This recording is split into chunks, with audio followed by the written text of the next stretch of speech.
How to connect Facebook to WhatsApp. First of all, go ahead and open up the Facebook application on your phone. As you can see, you are now in the Facebook homepage. Here, you can view pages and friends' posts.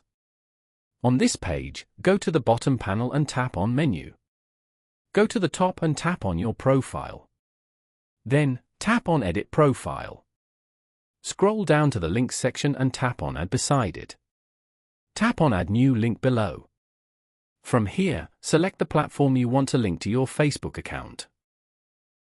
For example, WhatsApp. Type in your WhatsApp username over here. Then, tap on Save below.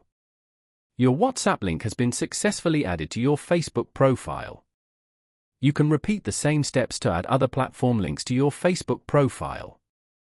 Go back to your profile to view the WhatsApp link in the Details section. Following these steps, you can easily connect Facebook to WhatsApp.